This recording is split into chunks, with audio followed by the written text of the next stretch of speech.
Howdy. Hola. Hello. I'm assuming everybody can hear me because, I can see your eyes and sort of, I can just pick up on your social signals. My name is Quinn Jayz. I am a senior here at CU, about to graduate with a BA in economics and a minor in ethnic studies. And I am thrilled to be up here presenting Majora Carter this evening. I am here on behalf of a student group called 18011. That kind of cryptic name means a 180-degree shift in the 11th hour. And we work on all sorts of issues on campus that have to do with social and environmental justice. So, without further ado, I'd like to give you a little bit more background on Majora, our lovely presenter here. She is a MacArthur Genius Grant Award winner, as well as a Peabody Award winner, and has worked in the past with an organization called Sustainable South Bronx. And they have done excellent work both promoting green initiatives in the South Bronx and providing critical job training that comes along with those initiatives. And since her time there, has actually worked with the Majora Carter Group LLC to bring that message to a greater audience in communities around the country. So I'd like you all to welcome her with a warm round of applause. And lest I forget, two more thank yous to both the Invest Community Studies program here at CU and the Environmental Center. We could not have put this presentation on without them and are deeply indebted. So thank you so much. Let's have a warm round of applause.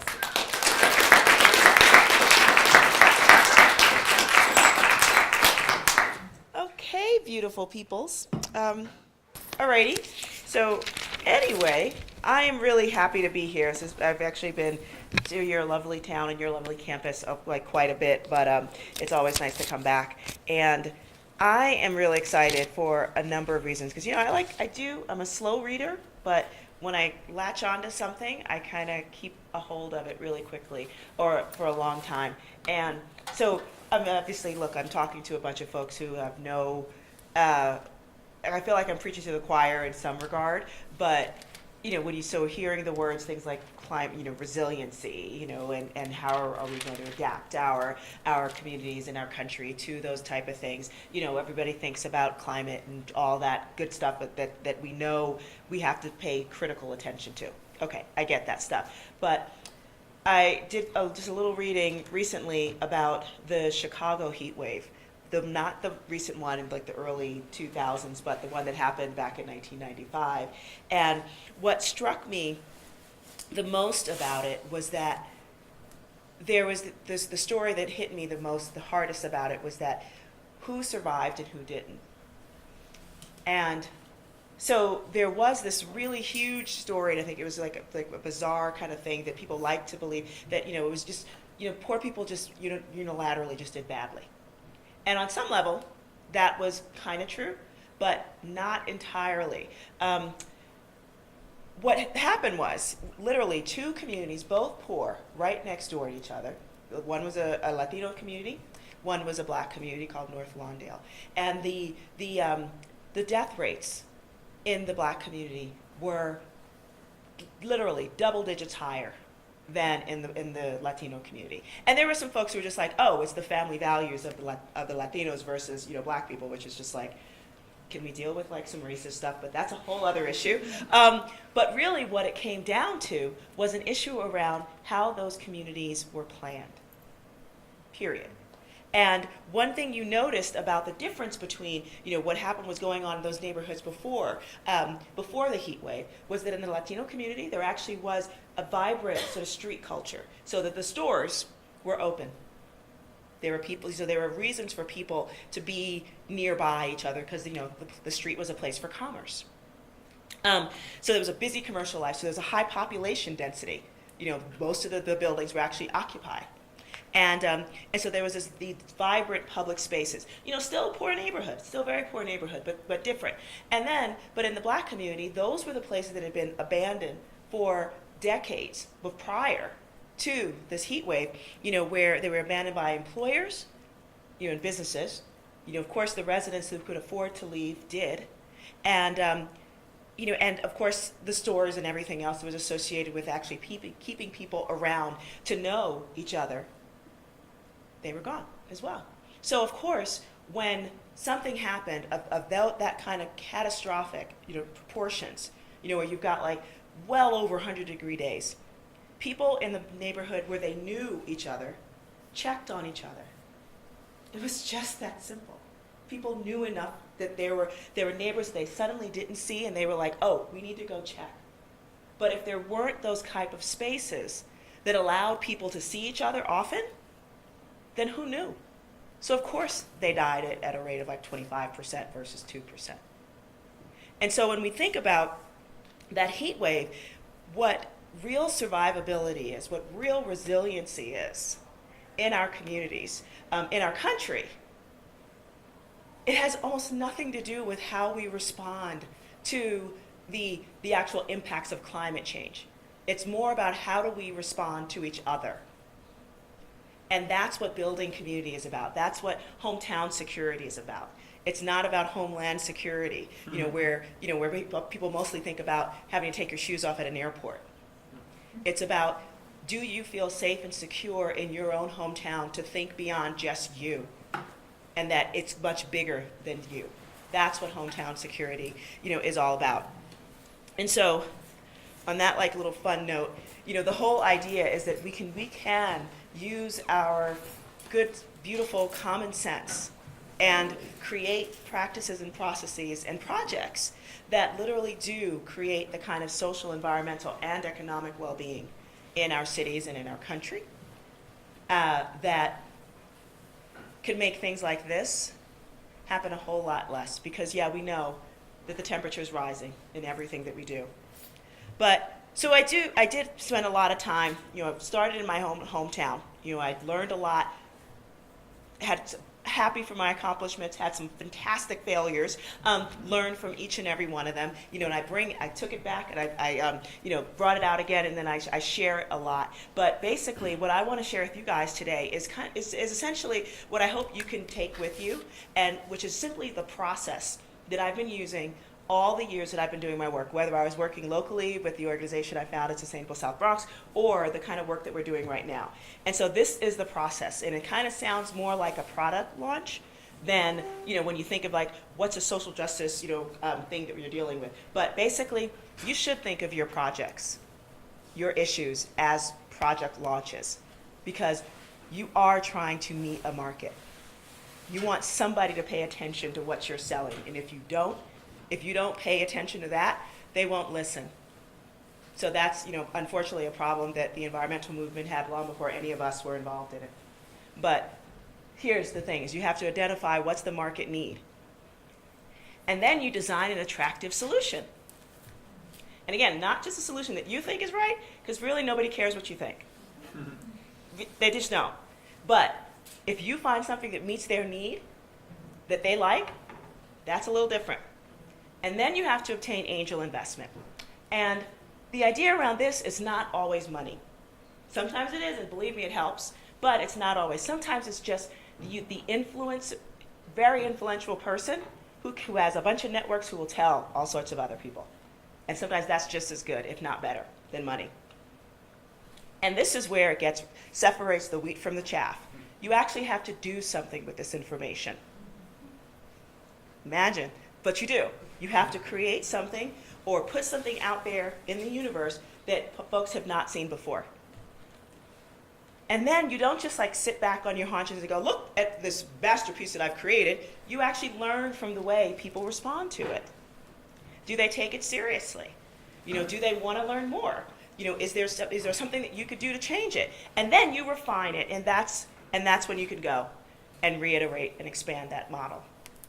And you can do this for big projects, small projects. I've used it for a whole bunch of things, and I'm going to take you through, a bunch of the things that I've been working on, so that you can see some of it. And so for the first project that I absolutely worked in, is there any way we can do the lights down just a little bit, or can you guys see the screen? It's a little light. Yeah, maybe we should do that. Oh, sorry about that.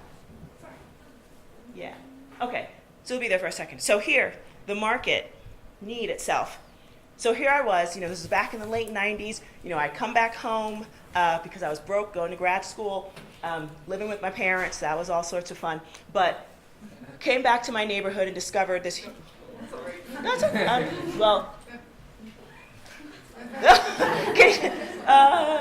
Can we just have one little bit of light up here?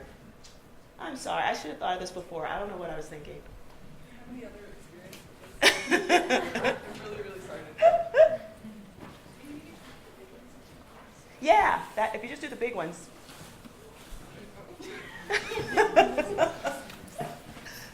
It's okay. I think you'll probably be able to see it, but just in case.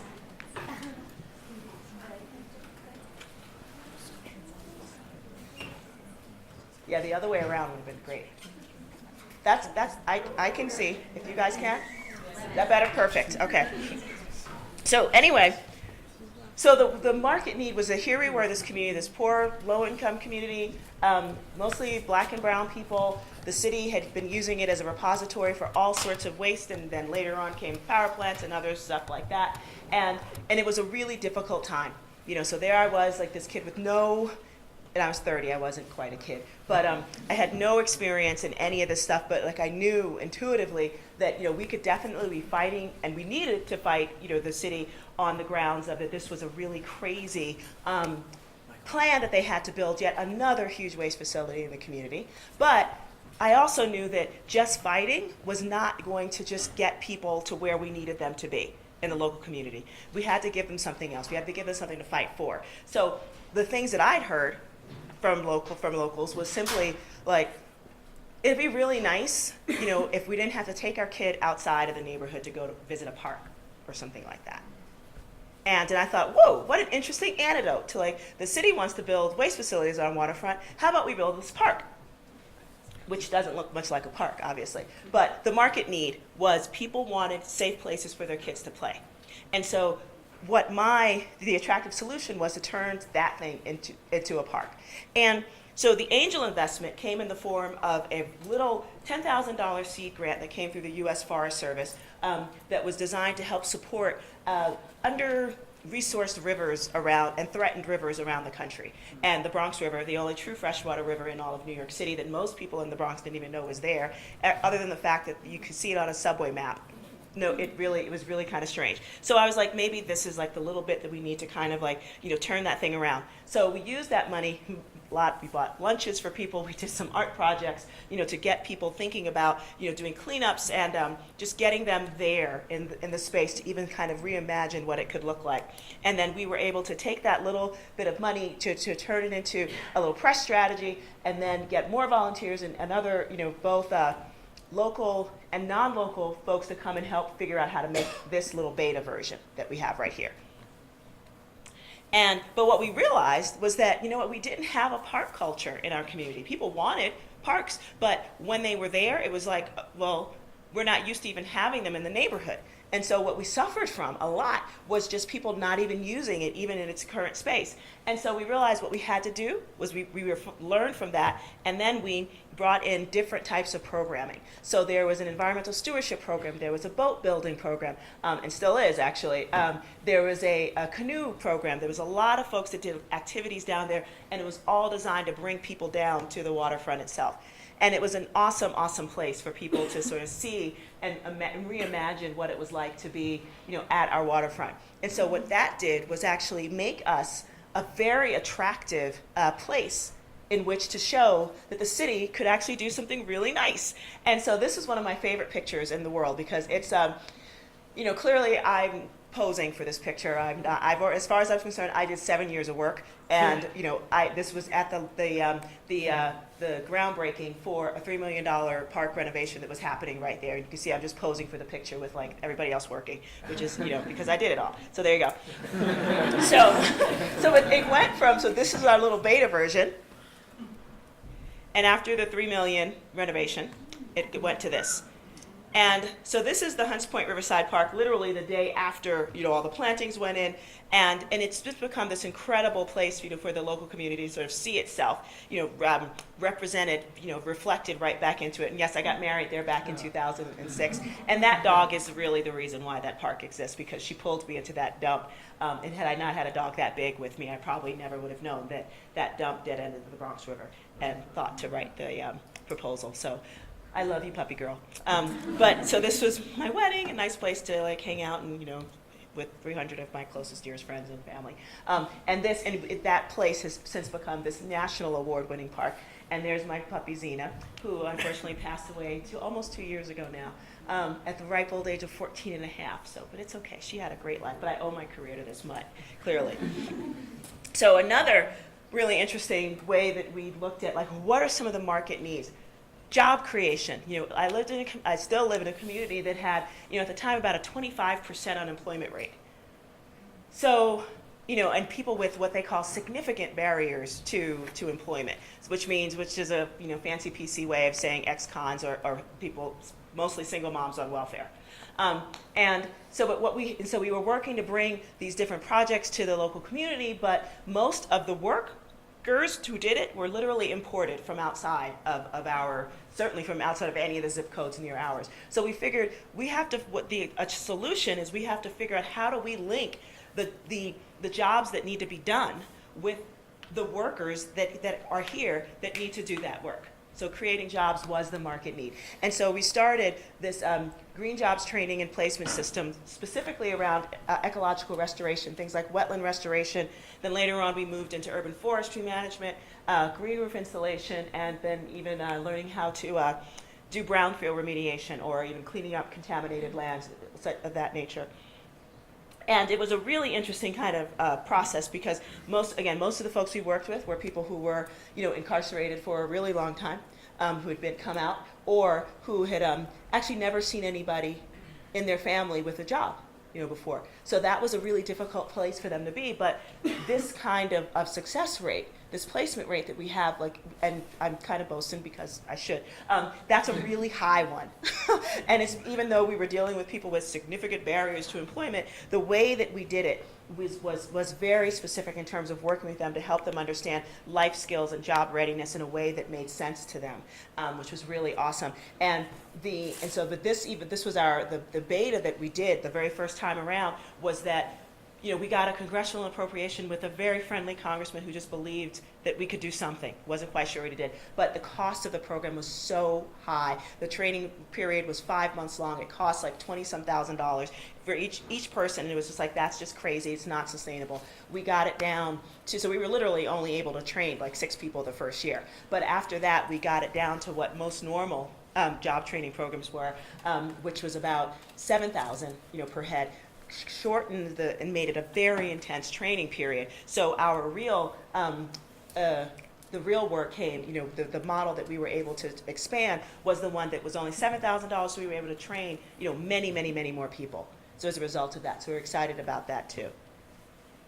And another very serious market need that we had in the local community was traffic calming. Literally, people were being killed by trucks. Because of the way that the traffic was planned, there wasn't a clear way to make the streets safe for people. Diabetes and obesity, another very real issue, not just in communities, it's all over the country, but especially in communities where there are food deserts, and also where parents are not feeling like their kids should go out and play, out on the street because they might be hit by a truck. And stormwater management, obviously another huge issue that we're going to be seeing more and more of, as we continue, to see, as cities grow and expand or whatever. And then we're also dealing with just the impact of urban heat island and climate is going. So stormwater management is something that we're going to have to deal just on a daily basis as well. And it's getting more and more expensive. And there's very single use, obviously.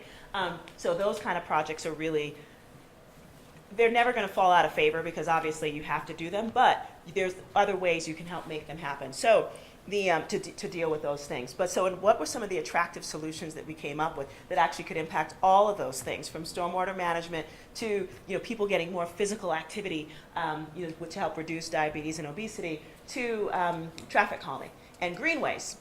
I'd heard about these things, and they were everywhere from Copenhagen to Bogota, Colombia, to the West Side Highway, in Manhattan, going through some pretty wealthy areas. And I thought, my goodness, if we could create these spaces and do them as green infrastructure, so that they're having the double benefit of managing stormwater, having this green stuff so it cleans the air and everything as well, and it's also really beautiful, that could be really cool. So that was the attractive solution. Our angel investment came in the form of a $1.25 million federal transportation proposal that I wrote, and found like some other lovely angels who I think on some level probably thought I was a little crazy, but they totally humored me and helped me get this thing through all the proper channels. And we were awarded $1.25 million to design a feasibility study to design this 11-mile network of greenway infrastructure within the South Bronx. And what was so cool about that is that once it was done, it was done. Like, it was clear, like, this could actually make sense for a whole bunch of different reasons. And so, but the beta version that we did was literally all about traffic calming, because again, people were getting hit by trucks on these big wide streets that we have there. And so putting these like little just raised medians was definitely a really smart thing. And then of course we had to spruce it up just a little bit with some little street trees, but still better than nothing. But what was really important was to do this kind of like very structured soil mediums with these much bigger planted mediums, and make them pretty to boot, as well. So this is when they were first, or that was our beta version. And just going forward, and so this will be the third year. We had a really rough winter last year, so we're just hoping everything's going to be much nicer this year as well. But again, we have a little bit more, and it's just really created this, and now it's created this sense of just beauty and health in a neighborhood where people just didn't really feel it was there before. And also another thing that greenways do is it provides you an opportunity to connect, because it's basically a linear park, but it connects you with much bigger ones. This little, the South Bronx right now is disconnected from one of the biggest parks in New York City, which is a 400-acre park called Randall Island, by only that like little swath of water. So when this piece is created, it'll actually allow us to get to Randall's Island really quickly. And so this is all about, and that's going to be done hopefully this summer, if it all goes the way it's supposed to. But the angel investment was because we had this little shovel-ready project, we were able to we raised about $50 million to do the bulk of that work, which is still in process right now, but $25 million of it was because we were a shovel-ready project, and so we got that funding through the economic stimulus package. And as far as I know, we were the only community-initiated transportation project that did not involve cars. That was created and from the boogie down. Thank you very much. So I was psyched about that. And so, but so that's the kind of work that I did when I was working, specifically in the South Bronx. And again, love the fact that work was there. But now, so much of my work is focused. It's having gone through all that and seeing why it was so important to create place-based approach to healthy communities.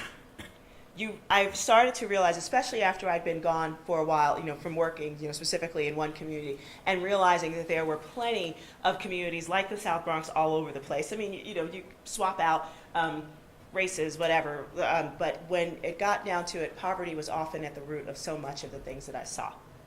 And it was really sort of psychotic in a lot of different ways, but there were some commonalities of what I saw in many of those communities, the kind of things that didn't create the sense of social cohesion, the kind that you would think would include, the cities becoming bigger, more populations becoming more, not diverse, but more dense, et cetera. But instead, things that I noticed around a lot of different communities, poor neighborhoods with some commonalities, the kind of things that you would see in many of them. So things like, do you have the kind of really healthy choices that you'd like to see, in your neighborhood, if you were in a low-income community? Are there the type of shops that you want to frequent, often? I mean, is this basically the version of the only type of department store that you go to? And was there only, or are these more common than places to buy decent, healthy, affordable produce? Is this where you have to do all of your, build your financial equity? And really super highly subsidized affordable housing was something that I saw, across many different parts of the country in particular. And these were what you see happening in low-income communities all over the place. And all I could think was, well, this is an issue about real estate, because all those type of things, and they're all economic developments, this too. What do they serve to do mostly? They serve to concentrate poverty and all the things that are associated with it. Economic diversity is not something that's going to happen in places like this, because people, when you happen to be born in a place like this, you are taught to measure success by how far you can leave it. And that is the way it goes. And so, and I was thinking back to, like, well, was there a time, when there was economic diversity in communities where there was a sense of aspiration that you didn't have to leave out of your neighborhood in order to live in a better one, because you saw models and examples of things that made you believe that there was worth and well-being in your community. And I thought, in large part, back to what happened in a lot of black communities pre-integration. And how black folks, didn't matter how much money you made, chances are you were, depending on the part of the country you were born in, you were going to stay in a black community. So it wasn't uncommon for a black doctor to live near a black janitor. Like, that doesn't happen now at all. And so, but there was a sense of aspiration. There was a sense, that you could grow up and be something else, or that, that you were your brother's keeper or your sister's keeper. And because that's where it was. But then integration happened, and obviously I'm not saying integration is a bad thing, but what it did allow folks to do is that those who could afford to move did, and they did. And nobody can blame them. Nobody would have blamed, like, I remember being taught, like, when I was a really little girl, like, I was a smart kid. And it's like, oh, you're going to grow up and go to college, and you're going to be somebody, you're going to get out of here. And, I believed it, and I used education, and I got my butt out of the South Bronx real quick. And I was planning my escape, like, from the time I was 7. My brother got killed. I watched the neighborhood burn, and I'm like, I'm out. And I did. So coming back felt like a defeat, but ultimately, I learned that it wasn't.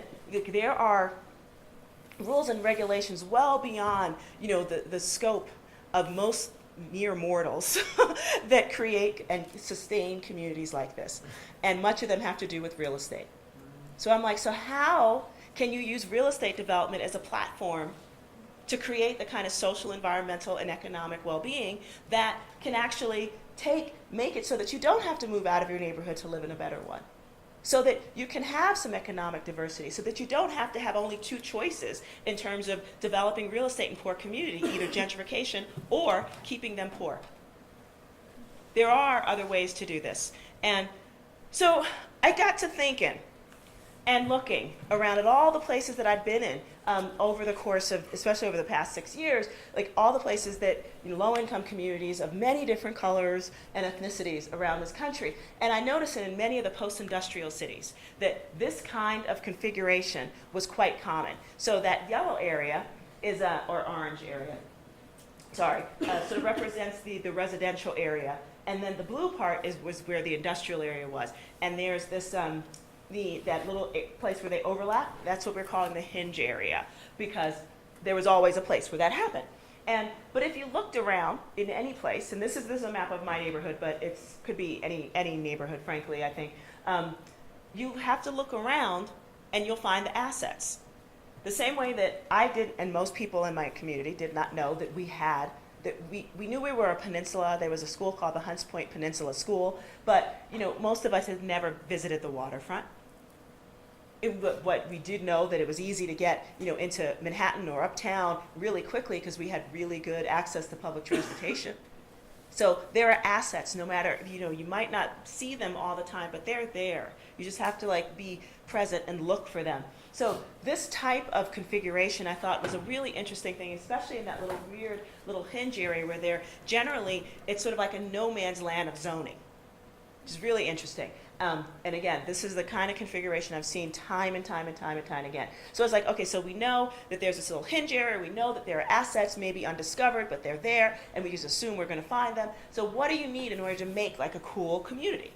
a healthy, well, thriving community? Well, one, you need, I think, opportunities for people of mixed incomes to live comfortably together so that they can see each other. So it's not always this other thing that's associated somewhere over there that you don't ever really have to come into contact with.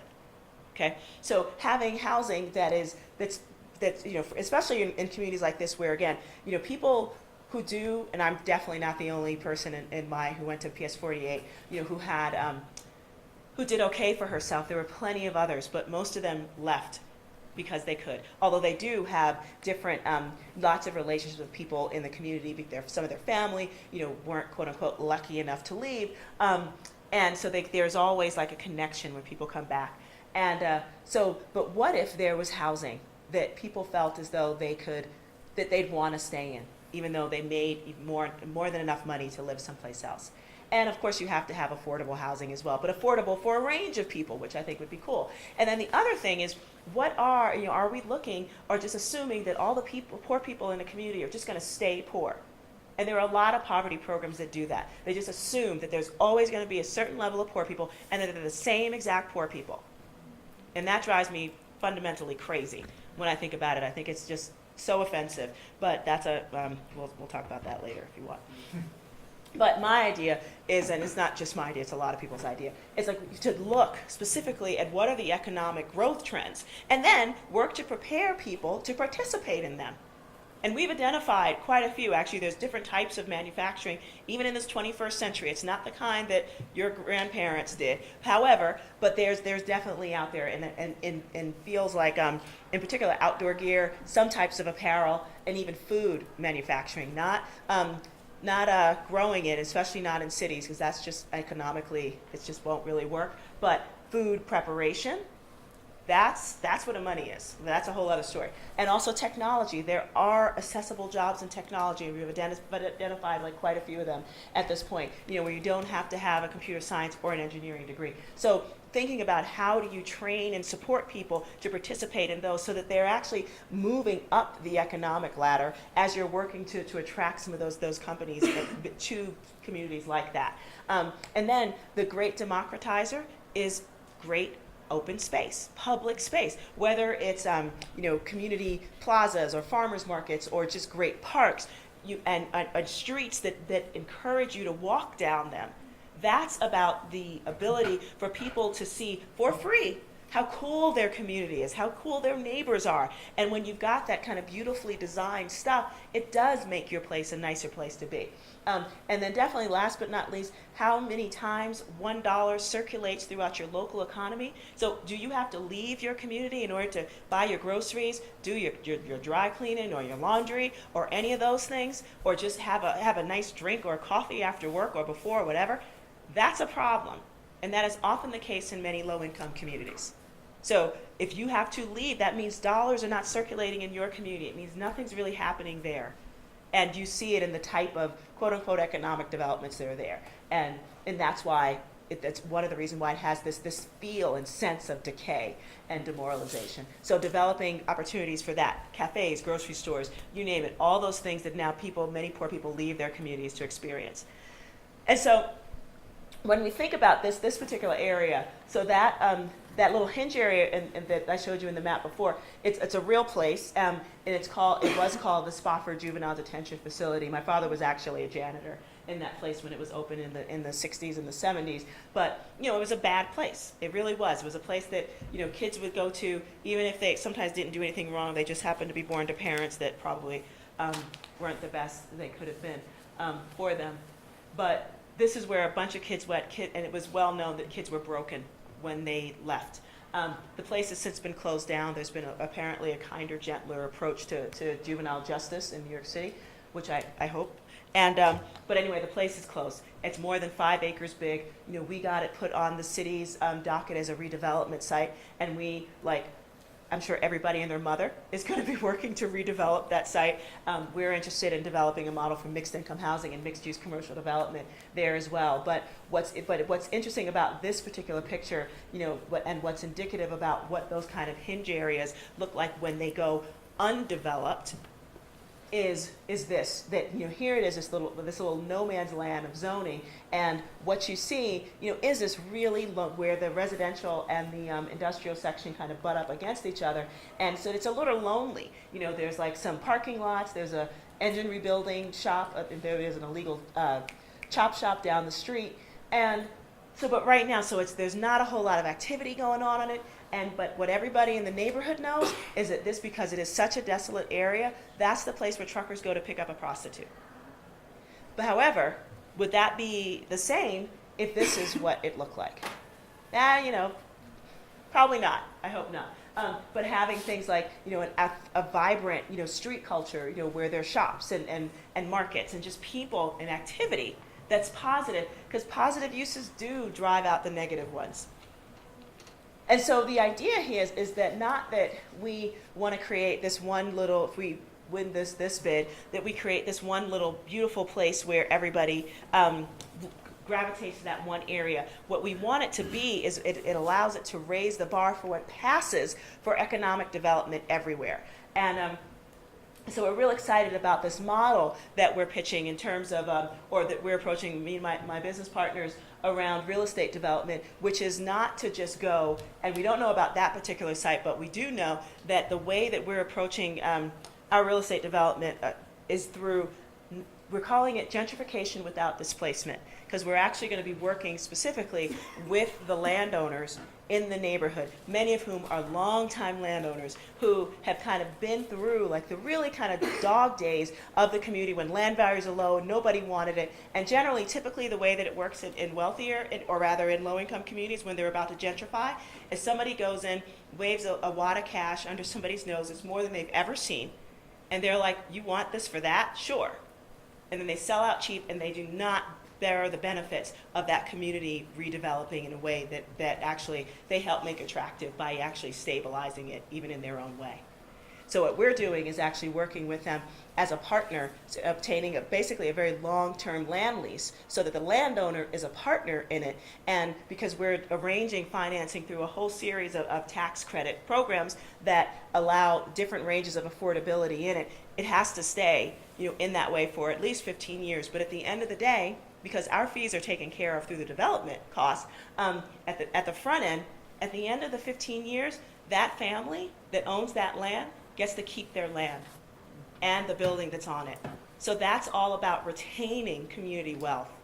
It's not about extracting it, it's about keeping it there, and it's about building a legacy in a community, in communities, because we're hoping to take this model much, much further out than just the South Bronx, and allows people to be a part of that plan for their own good. And yeah, the idea is just to keep it going. And so I'm so excited because we just went into underwriting for our very first project, in my hometown, which really just cracks me up. I can't believe we're doing that, but we are. But my other favorite thing that we're working on right now, because remember I talked a little bit before about how do you create new models, or not even create new models, like how do you follow the economic trends and prepare low-income people to participate in them, instead of just giving them handouts in order to just sort of like survive poverty. But how do you give them tools so that they can thrive? There's a big difference. And so again, we looked at technology, and we've been looking at tech for a long time. But back in 2006, I was working with MIT's Media Lab, and we were able to bring a mobile Fab Lab unit to the South Bronx. And Fab Labs are just short for fabrication laboratories, rapid prototyping, or 3D printing, as sometimes it's often called. And the idea is that you can use 3D printing right now, and people are using it to do things like clothing and furniture. There's actually a couple surgeons out there that are using rapid prototyping as ways to create organs for human transplant, which is really kind of cool. Which obviously you couldn't do that in a space like this, but you can do cool stuff in it. And we bought it there because we wanted to remind folks in our communities that they were always had the capacity to be creators and inventors in their own right. And so also we wanted to challenge people to think about their environment as sources for inspiration and tools, and not just this ugly thing that they didn't want to be a part of. And so we're also, my neighborhood is literally home to one of the world's largest food distribution centers. So literally it's trucked in on pretty big, like 18-wheeler trucks, and then it's sort of broken down into smaller trucks, and then it literally bypasses most of our community, and then that's where and it goes to nicer ones. So that's why I shop downtown for my food, because it's not in my neighborhood. But anyway, some of the folks realize that the way that the food comes in is on those pallet boxes when stacked in like those big, huge, like mega crates and stuff. And so some of them pull those crates apart, because then also this stuff would end up in a landfill, and then lash them together. And this became a really nice, completely legal side hustle for a bunch of the kids that went through this. They went through the program, and there's just one happy customer, who also happens to be an amazing educator named Steve Ritz. But the other thing that we noticed was just like, okay, great. So we know that people have it in them to be like great. They can be tech savvy. We totally understand that. Well, what's the next thing? And we know, and just some trends, because again, you have to watch the trends in order to, address them. And so we know that we are now thoroughly in the tech age. We are in a multi-platform world. We're so connected to those things, and we want everything that we have to work on everything. Our lifestyles are so connected to all of this stuff, it's not even funny. But we're also in this world where we are as multi-culti as everybody's going to get. I mean, by the region that I'm from, it was no longer majority white back in 2011. I think the rest of the country is going to go that way by 2040. So we are in we're very, very diverse. We've got this diversity of hardware. We've got a diversity of people, all in this beautiful place that we call our country. And so as our country continues to get darker, we're also getting even more tech savvy. I love this photo, because this is the opening for a Mac store before some, dreaded iPhone, launch, and people waiting outside, and you can just see the color of most of the folks that are there. But we're also a nation, where there are people at all levels of government and every place else concerned about our effectiveness educationally. In terms of the global scheme of things, we have become, a dropout nation, so to speak. In some cases, and unfortunately, directly proportional, you'll find to poverty. Although, frankly, you can find a lot of like very well-educated people who aren't competing either. But that's a whole other story too. But so one of the things why we wanted to address this tech issue is because people are, we're as consumers. In low-income communities, we're consumers of technology and not so much producers. So we wanted to really address that issue and create a program to really bridge that gap and bring people closer to being producers in the tech economy as well. So we started a program called Startup Box South Bronx, and the whole idea is to create a technology education and entrepreneurship program that increases people's opportunity to participate fully in the tech economy. And so the first thing that we did was, like a lot of folks who was like, oh, it's all about education, which I get it is. And so we went into a local high school, and we were teaching kids to code, and they were making their own mobile games, which was awesome, and they were able to do it within like a few days. And kids are coming out of the womb like knowing how to use a touch screen, so we shouldn't have been surprised. But we were just like, it was astonishing how quickly folks were like uploading their stuff to Google Play and telling their friends, and just having a blast with it. But then we realized, like, what, kids grow up, and we still have a really high unemployment rate. What can we do around, like, are there paths into technology? Because, not everybody's going to go and become a computer scientist or, go into engineering. Everybody's not going to do that. And then we realized that there was a whole bunch of research out there that showed that you don't actually even need those things a lot of times in order to get a decent job in those things. But we wanted to find some more accessible job creation opportunities there, and we found one through one of our advisory board members, who just so happened to be the former head of games development at Nickelodeon. And he was the one that told us about this thing called quality assurance. So there's someone who could design a piece of software, and then someone else, often offshored, will test it to make sure that the game plays the way it's supposed to, or the software works the way it's supposed to, and you have to learn a set of protocols, and it can be a really bit of a tedious work, but it needs to get done, and companies pay for it. No one likes to pay for it, whether it's offshore or whether they're doing it in-house, usually paying somebody with a CS degree way more than they should, because it's sort of like it's a tough thing to do because it is really difficult. But easy to learn, and once you can master it, it's actually a fantastic stepping stone into other parts of the software development field. And so we decided to do this launch with Nickelodeon just to see if we could handle this. And so we funded 2 different pilots where we got some youngish folks, and this was the reason why we wanted to do it, because we realized that if we became a subcontractor for the New York City gaming industry, and in quality assurance for their games testing, then we could actually take a little bit of this back and onshore it, right back into communities that really needed to see it happen. And so we did these trial periods where we were able to get the folks, the cohorts into the companies, whether it was Nickelodeon or Streetscaping. We've only done 2 of these trials so far. Learning the protocols, how the companies wanted to see, their bug reports done, like how they wanted to code everything. And they learned the training relatively quickly. We're talking like several hours, not several weeks or anything like that. And then for 2 weeks straight, they just did continue to quality assure their work. And so both Nickelodeon and Streetscaping, which is the smaller company that we worked with, were really excited about the level of detail and the way that people did this work. Because basically what we were paying people to do was to play games. And do it a little more strategically, but basically that's what it was. And again, this young woman in particular is so awesome. But she had never heard of I had never heard of QA before either. But suddenly she realized that this is something that she really wants to do. So she's actually about to enroll in some online courses to do this kind of work. And it makes me really happy to know that we were able to provide just that little bit of work to make it happen.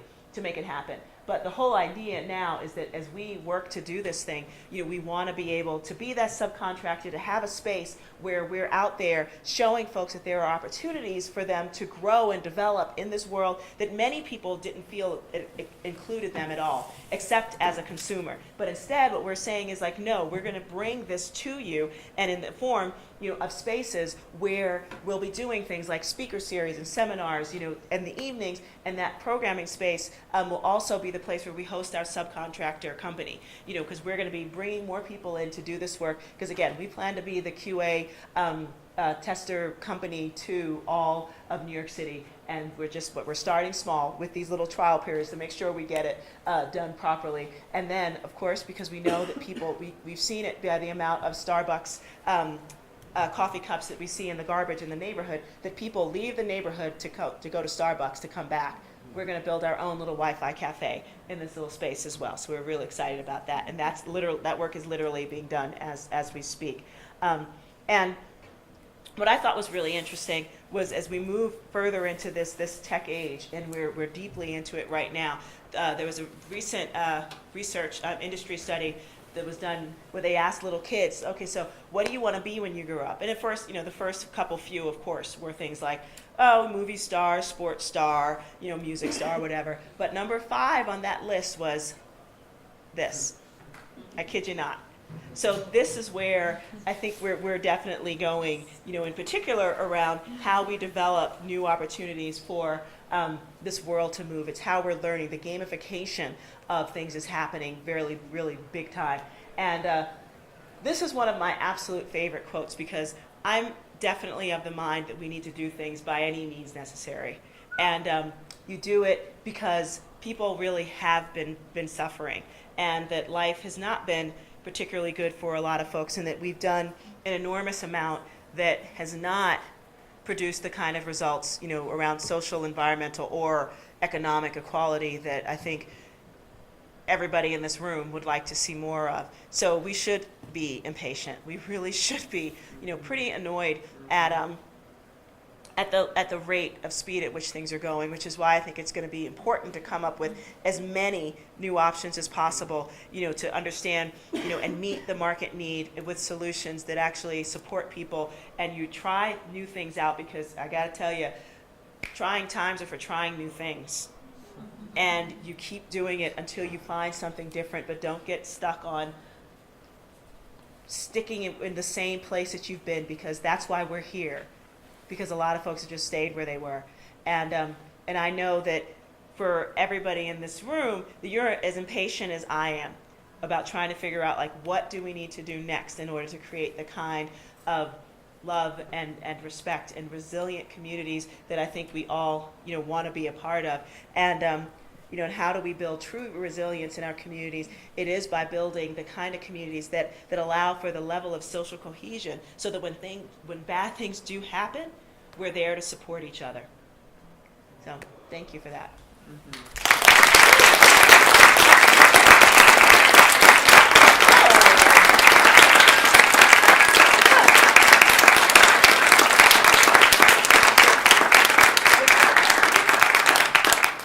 So we've got time for questions, and we can do lights.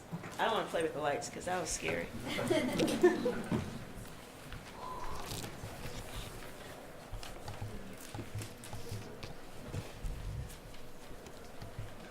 Okay, hi. Hi. So, are you using any parklets in South Bronx to reactivate the streets? Park what? Park setting up a chair, having the kids do a quick little market or something. It's an economic tool. Parklets? This goes really big into it. You mean farmers markets?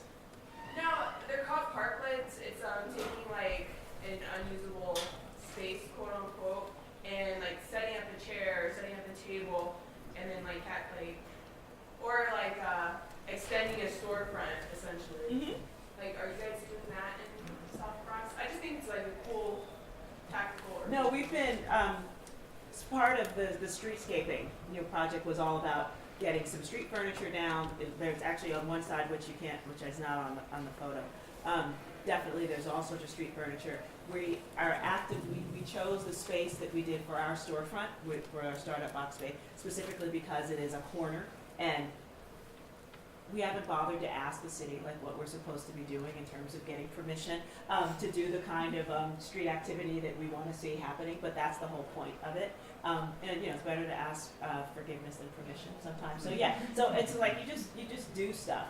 And we've been really good at being out there like that. But the setting up of very strategic open space and making it so that it is active is really strategically very important. You're right.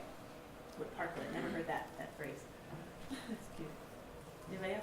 Have you been consulting or supporting or collaborating in Detroit? And if so, how's that going? I was trying to, and it went really badly. It was, to be honest, and it was a number of years ago, so I don't really know what's going on there now, to be honest. But it was, I think, on a bunch of different levels. Folks were very traumatized in a lot of different ways. I mean, I swear it felt like the way the South Bronx did it more than 25 years ago, and people were traumatized. And I think it's probably only gotten even more so since then. I think people were very if you're not from here, we don't want to deal with you. It was okay, see ya. I was I was happy to go where I wanted, and it's pretty easy. Yeah, but I wish them the best. I really do, because it's a if you think about it, it's just the way that city was planned. Of course, it was going to fail at some point. It's just you cannot build a place that big with that amount of infrastructure and expect it to work, function well. Sorry. Did you have a question? Yeah. So this is a little off topic, kind of discuss it. You talked about how you were training a lot of ex-offenders in different forms of using the environment. And so here in Boulder, I work with ex-offenders leaving Boulder County Jail, and one of the things they have in the jail is they have an acre garden, and so we'll have offenders working there for a couple of weeks, but then they'll get out and they'll try and look for a job that's similar work. Yeah. And they'll look at all the requirements and they'll be 2 years of experience or all these things, and we can give them great letters and stuff, but that's not going to get them a job. So you said your training program was about 5 months. How did what was the length? Oh no, it started off at 5 months, and then we had to immediately shorten it. Oh yeah. So oh yeah. what are the jobs that offenders are getting? Are they actually able to use the skills? Oh totally.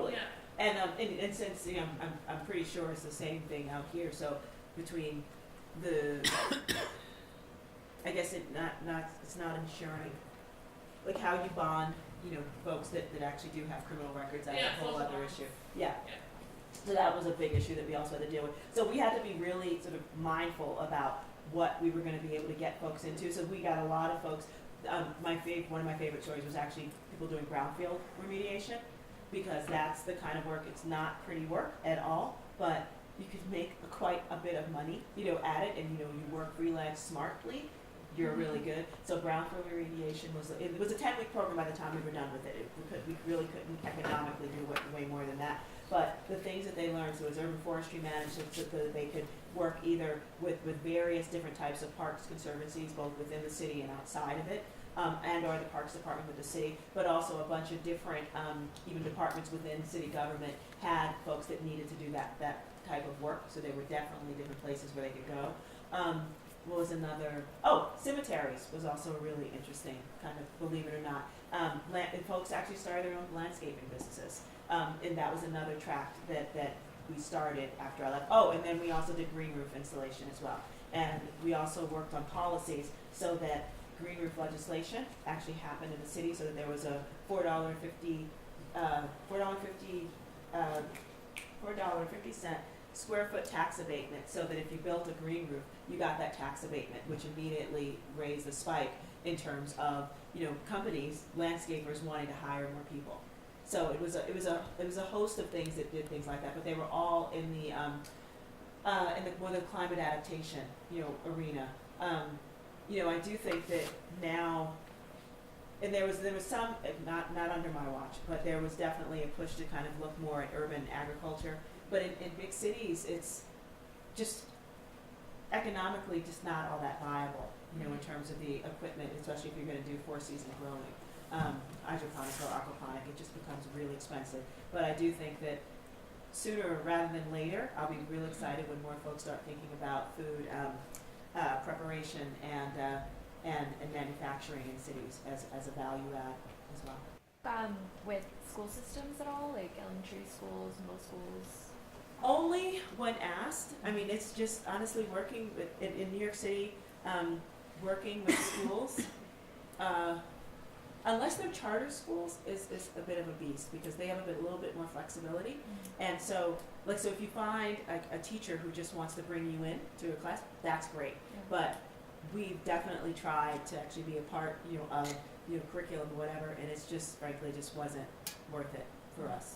You know, it was difficult. But, you know, our work is taught, you know, in schools all over the place. And again, I always open myself up for anybody, you know, who wants, you know, us to come and, you know, do whatever they want with their classes, because we absolutely do that, and we're happy to. Right. Yeah. Yes. Did you find it easy to generate interest in makerspaces and 3D printing, or was it kind of a hard sell to get for weekly? Oh no, it was just like, what? I mean, it was weird. I mean, at first it's like, what do you mean you could like learn, you know, a piece of software and then figure out how to build stuff? But once, you know, that was the whole point of having that mobile Fab Lab, you know, come to the neighborhood, just to give people an idea of what you could do. And granted, we were pretty limited. Like we were unable to do, like, obviously, like organs for human transplant, stuff like that. Nah. I do research in 3D But we did have, I think at one point, I can't remember the name of the equipment, but the kind that actually worked with, it's like that extruded silicone stuff, so you can build stuff. So we'd bring that in, and definitely you could do things like milling and laser jet, and that was real easy. So, but it was just enough to help people see that there's more out there. So no, it wasn't, because that was the thing about that level of creativity. People got to see it really quickly, the fruits of their labor. So, I don't know what rent is like, but a lot of times when these new things come into the area, rents and things go up for both tenants and landlords and everything, and taxes increase. Have you guys thought of a way to deal with those kind of issues? Yeah, I mean, it's going to happen, no doubt. I mean, that's why our approach for gentrification without displacement includes the people that own the property, you know, particularly around the commercial developments. Because, and actually, what's interesting in a lot of poorer neighborhoods like this one is that the rents are high already, and it's not because landlords are gouging. It's because they're actually set by government standards for subsidies. So for me, who I do own some property there, and I live in the building that I own, and it was, I figured, I want to make sure that I can keep places affordable for working families. So I can charge, $1,600 a month for a big, really beautiful 3-bedroom apartment. However, the guys across the street, because they get a government subsidy, can charge $2,100. So if I have a working family, they can't pay $2,100.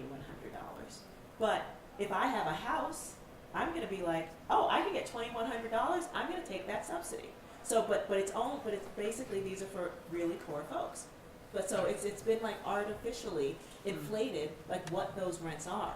So that's another thing we have to deal with. But in terms of the actual developments themselves, we're addressing it through, number one, working with some of the landowners who have property and working to make sure that the development includes them as the place gets better. And we're also working to create the kind of better quality of life in terms of finding what are the economic trends and training people to participate. And we're starting the first business in tech in our community so that we can actually think about that as a way to attract others. Because I'm not interested in just, creating Band-Aids on poverty. I really want to help make poor people less poor. And that's what that's about. And then we'll deal, hopefully, between either, it probably won't be us, but there will be others who will deal with the craziness around how we artificially create crazy rents in poor neighborhoods that keep poor people poor.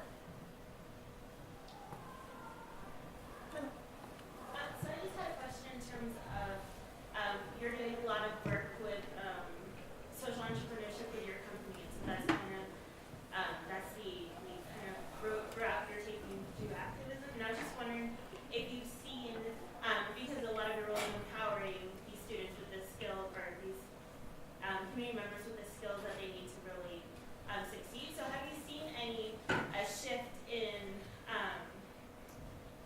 the mindset of the community to kind of be self-initiated outside of your company to really take the skills that they've learned and to start their own ideas and to start, doing their own things for the community or like that young girl who I said is now going to school is the daughter. It's funny because I had no idea when she was recruited, that she was recruited by somebody on my staff. I didn't realize that she was the daughter of a woman that I went to junior high school with, who had her when she was a single mom, when she was a teenager. And she had a kid when she was a teenager. And this child was not, believe me, the last thing she was thinking about was going to school. So the answer to your question, in short, is yes. This is what our work does. And there, I can give you plenty of examples, but that's the whole point. You have to give people an opportunity to see something different. And then they can make up their own mind. I don't care if she runs a company. I don't care if she just decides she wants to work for somebody. I'd be happy if she works with us. I could give a crap, to tell you the truth. I just want homegirl to know that she's got possibilities. And now she does. That's all. All right? We have time for one more question. Huh? We have time for one more question. Okay. I just really liked how you looked with your company in the community for the possibly the hidden assets that were already there. Mm-hmm. And I was wondering if there were difficult times where you were kind of scratching your head going like, what is here that we can't see, and what the questions were that you were asking yourself that like put a light on what's there. Yeah. It just seems like a really hard process. I think it would stump most people. Is there, you guys work closely with the team and bounce ideas off each other? Oh my gosh, yeah. And now, back then, I think when I first started, I had it was a luxury, of having some distance, because I wasn't in the neighborhood for so long. Well, it wasn't that long, it was just a few years, because I went away to college and lived outside of the neighborhood for a while. But the bottom line is, like, I got to see other stuff. And so I was like, oh wait, the rest of a lot of the world don't look like this. Like this is a problem. And but a lot of folks hadn't seen what I saw, and so that was weird, I think, for folks. But I was tolerated, you know, in some ways, and in some ways not. But that's okay. But now, what's really cool is that I learned such a lesson from that, which is now with my company, we just support this advisory group where we just invite people in, and you know, and they're like the unofficial mayors of the neighborhood. Like one of them is, her name is Miss Eva, and she's run a daycare center in the neighborhood for 30 years. Like she's raised a third of the kids in the community. It's like she knows everybody and everything, and literally their mother. You know, or folks like, just like that, and we were like, we need you to help us inform what we do. And so they tell us, and, you know, and it's kind of like, oh, you think that? And but there's like actually one of my favorite stories is that this young woman, she's got 3 little kids. You know, she's great. You know, she and her husband, they're fabulous people, and she's they're first generation from Ethiopia, right?